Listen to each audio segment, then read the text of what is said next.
శ్రీకాకుళంలో మాజీ మంత్రి సీదిరి అప్పలరాజు మీడియాతో మాట్లాడుతున్నారు. లైవ్ లో చూద్దాం. అందుకని కేంద్రం మమ్మల్ని ఆదుకోవాలి అని వినతి పత్రంలో ఆయన చెప్పడం జరిగింది. నేను అడుగుతా ఉన్నాను, నేను చంద్రబాబు నాయుడు గారు ముఖ్యమంత్రి హోదాలో ఉండి అబద్ధాలు ఆడడం అనేది చంద్రబాబుకి అవమానం కాదు, ముఖ్యమంత్రి పదవికి అవమానం. దీన్ని గమనించాలి మీరు. ముందు ఎందుకు అన్ని అబద్ధాలు ఆడుతూ ఉన్నారు? మీరు చెప్పింది నిజమైతే ఈ రాష్ట్రం నిజంగా విపరీతంగా అప్పులు తెచ్చుండుంటే, మీరు చెప్పినట్టు 10 లక్షల కోట్లు 14 లక్షల కోట్లు అప్పులు తెచ్చిన పరిస్థితి ఉంటే, మరి అసెంబ్లీలో ఆన్ పేపర్ బడ్జెట్ పేపర్లో మీరు 5.3 లక్షల కోట్ల ఆంధ్రప్రదేశ్ అప్పులని మీరు ఎందుకు చూపించారు? కేంద్ర ప్రభుత్వం పార్లమెంట్లో సైతం 5.3 లక్షల కోట్లని చెప్పి వాళ్ళు ఇచ్చినటువంటి రిపోర్ట్ కూడా వాస్తవం అలా ఉంటే, మీరెందుకు మాట్లాడితే 10 లక్షల కోట్లు 14 లక్షల కోట్లు అని చెప్పి ప్రజల్ని ఇంకా మీరు మభ్యపెడతా ఉన్నారు?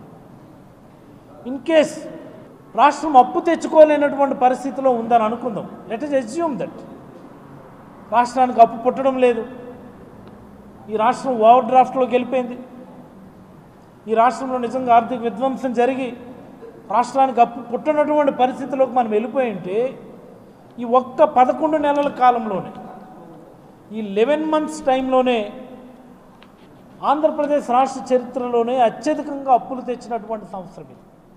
సుమారుగా 1,47,000 కోట్ల రూపాయలు, 1,47,000 కోట్లు అప్పులు తీసుకొని వచ్చారు మనం. ఆంధ్రప్రదేశ్ రాష్ట్రానికి ఆ క్యాపబిలిటీ లేకపోతే, ఆంధ్రప్రదేశ్ రాష్ట్రం యొక్క క్రెడిబిలిటీ నిజంగా డ్యామేజ్ అయిపోయి ఉంటే, ఇన్ని లక్షల కోట్లు ఎలా అప్పులు వచ్చినాయి? Just answer my question. ఎవరైనా సరే దయచేసి రాష్ట్రంలో ఉన్నటువంటి విద్యావంతులందరినీ కూడా చంద్రబాబు నాయుడు గారు మాట్లాడుతున్నటువంటి అబద్ధాలని గమనించమని కోరుతా ఉన్నాను. జగన్మోహన్ రెడ్డి గారు ఈ రాష్ట్రాన్ని పూర్తి ఆర్థిక క్రమశిక్షణలో పెట్టి ప్రతి రూపాయి పొదుపు చేసి రాష్ట్రాన్ని అన్ని రంగాల్లో కూడా మంచి స్థితిలోకి తీసుకొని వచ్చి, గ్రోత్ రేట్ పరంగా, ఇండస్ట్రియల్ గ్రోత్ రేట్ పరంగా, అగ్రికల్చరల్ గ్రోత్ రేట్ పరంగా, అన్ని రంగాల్లో కూడా సస్టైనబుల్ డెవలప్మెంట్ గోల్స్ పరంగా, అన్నిటి పరంగా కూడా ఒక మంచి స్థితిలోకి తీసుకొచ్చి ఈ రాష్ట్రాన్ని మీ చేతిలో పెడితే, కేవలం దోపిడీ చేయాలన్నటువంటి ఆకాంక్ష, కేవలం కమిషన్ల కోసమని, అమరావతి కోసమని, మీ యొక్క రియల్ ఎస్టేట్ వెంచర్ని అభివృద్ధి చేసుకోవడానికి 43,000 కోట్లతో మీరు ఎప్పుడండి, just about 3.5 years, maximum 4 years, ఒక 4 సంవత్సరాల క్రితం మీరు పిలిచినటువంటి టెండర్లు ఇదే కదా, లేకపోతే 5 సంవత్సరాల ముందు మీరు పిలిచినటువంటి టెండర్ 43,000 కోట్లు. ఈ 5 ఏళ్లలోనే 77,000 కోట్లకు పెరిగిపోతాయి.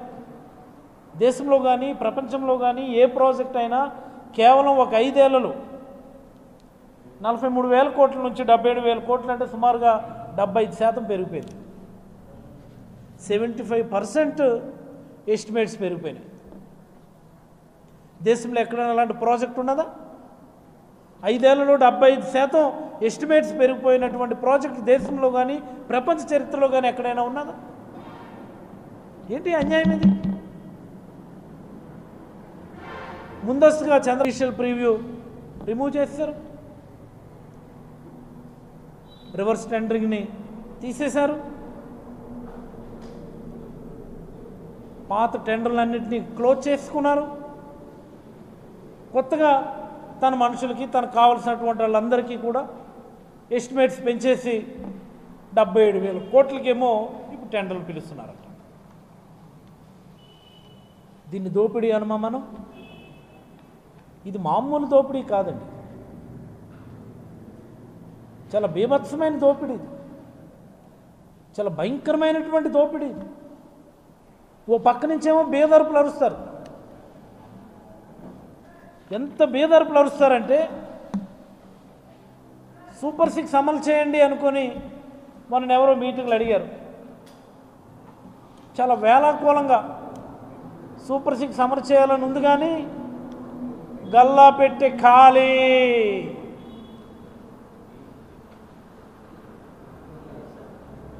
డబ్బులు వచ్చే మార్గం ఉంటే చెప్పండి అని అడుగుతాడు. ఇది వేలాకూలం కాదా?